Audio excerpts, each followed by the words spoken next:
Mercredi 17 mai 2023, mesdames et messieurs, c'est parti pour la grande édition de la semaine. Voici le sommaire.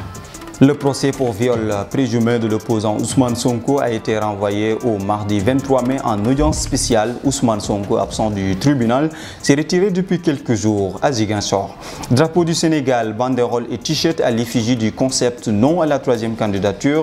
Des milliers de Sénégalais ont répondu présent à l'appel du mouvement des forces vives du Sénégal F24 ce vendredi 12 pour protester contre l'éventualité d'une troisième mandat. Propos de Pape Djibril Fall, leader des serviteurs dans ce journal.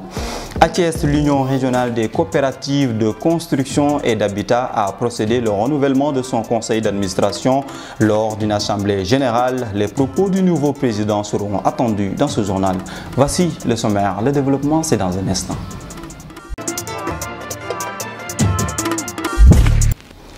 Bonsoir à tous et bienvenue dans ce journal de la semaine que nous ouvrons par le procès Adji Sarr Ousmane Sonko renvoyé jusqu'au 23 mai prochain en audience spéciale. Le motif avancé par le président de la séance Hippolyte Ndeye est que la prévenue Ndeye Khady Ndiaye, propriétaire du salon où se seraient passés les faits de viol répétitifs et menaces de mort, s'est présentée ce lundi en audience d'identification. De ces faits, il est impossible pour la Cour d'ouvrir le débat en moins de 3 jours. Un renvoi que les avocats de la défense de Ousmane Sonko, présentés par Maître Clédor Ly, contestent. Ils demandent un délai d'un mois ou 40 jours pour bien se préparer. À rappel que l'opposant Ousmane Sonko était absent de son procès qui l'oppose à l'ancien employé d'un salon de massage pour viol répété et menaces de mort depuis plus de 2 ans. Par contre, Adji Sarr était bien présente. Rappelons qu'une audience spéciale est une audience qui est organisée pour traiter d'une question spécifique qui nécessite une attention particulière de la part des juges, des avocats, des parties ou des témoins impliqués dans l'affaire. Les audiences spéciales peuvent être organisées pour traiter des questions telles que la détermination de la peine, la révision d'une décision antérieure, la demande d'une ordonnance de protection ou tout autre problème juridique qui nécessite une attention particulière. Et puis toujours suite aux manifestations à Ziguinchor et destruction de biens publics à Dakar, Mohamed Lamine Ndiaye et Marie Sagna sont partis à la rencontre des Thiessois pour recueillir leur avis. Ce n'est pas normal. La destruction de biens publics appartenant à l'État n'est pas du tout normale et légitime. Et cela peut créer des problèmes et tu peux finir en prison. Je ne suis pas content de ces actes de vandalisme. Ces biens qui sont détruits sont pour nous, Sénégalais, et pour personne d'autre. Donc pourquoi les détruire?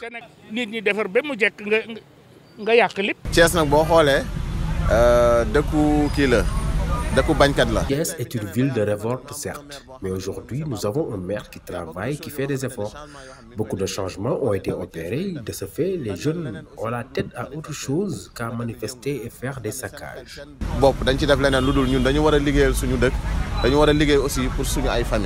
Sonko, les Thiessois ne le connaissent pas, les jeunes ne le connaissent pas. Les jeunes ne le voient qu'à travers la télévision. Donc ce ne sont pas ces jeunes-là qui vont se battre pour lui. Parce que là, peut-être que bon, ce qui l'intéresse, c'est la nation sénégalaise, c'est le pays, c'est vrai. Mais aussi, les jeunes ne le connaissent pas. Ils ne le voient qu'à travers la télé. Et ils ne veulent pas affronter les forces de l'ordre pour une personne qu'ils ne connaissent pas. Tout problème a une solution. Moi, j'ai fait 35 ans de service militaire. Si à chaque fois on a mal et qu'on casse des biens publics, le pays ne serait pas là aujourd'hui. En tant que citoyen, j'attendrai le jour du vote pour m'exprimer librement. Je ne vais pas me fatiguer à faire des dégâts matériels et peut-être finir blessé. Parce que Parlons tout autre chose. Le mouvement des forces vives du Sénégal F24 a mobilisé ce vendredi des milliers de personnes contre la troisième candidature du président Macky Sall. Plusieurs leaders de l'opposition, dont Khalifa Ababakar Sall, Déthié Fall, Pape Djibril Fall, entre autres, ont pris part au rassemblement. Ces leaders ont rejeté également l'appel au dialogue du chef de l'État Macky Sall, dont l'objectif, selon eux, est d'empêcher certains leaders d'entrer en lice au prochain scrutin présidentiel. Pape Djibril Fall, il est au micro de Demba Diaw. Gassi 2024 élection yo xamanteni do ci bokk mom moy am kon la Sénégalais. C'est fini. En 2024, les élections présidentielles seront organisées sans Macky Sall. Donc la population sénégalaise ainsi que la diaspora doivent se mobiliser pour qu'en 2024, le Sénégal puisse avoir un bon président. Un président qui se souciera aux problèmes des Sénégalais. Un président qui va relever tous les défis concernant les secteurs de l'agriculture, de l'élevage ainsi que la pêche. C'est ça ce que nous voulons en 2024. Un Sénégal dont ses ressources appartiendront au peuple et c'est nous qui pourrons le faire. Un Sénégal qui va se réconcilier avec ses pères fondateurs et ses valeurs fondatrices. Avec ses pères fondateurs et ses valeurs fondatrices, L'Union régionale des coopératives de construction et d'habitat de Thiès a procédé au renouvellement de son conseil d'administration. Lors d'une assemblée générale, le nouveau président s'est prononcé sur les difficultés de l'Union, notamment l'accès difficile aux fonciers thiessois, disputé par tout le monde. Plus de détails avec Mohamed Lamine Ndiaye. L'accès aux fonciers inquiète tellement les résidents que l'Union de construction et d'habitat de Thiès a enregistré un nombre important de demandes d'adhésion durant ces 3 dernières années de mandat du conseil d'administration qui parle aujourd'hui de bilan positif malgré quelques problèmes. Nous avons rencontré des problèmes. On l'avait dit lors de la réunion des présidents de coopératives, c'est-à-dire nous avons constaté qu'il y a des coopératives qui agissent hors union pour aller acquérir des parcelles au niveau des zones qui ne sont pas du tout fiables. Quelque part, il y a des coopératives qui sont parties acquérir des parcelles dans des zones où il n'y avait pas d'autorisation de lotir. D'abord, ça c'est conflictuel, c'est des problèmes pour n'en plus finir. Tu ne peux pas obtenir un bail, tu ne peux pas obtenir une autorisation de construire.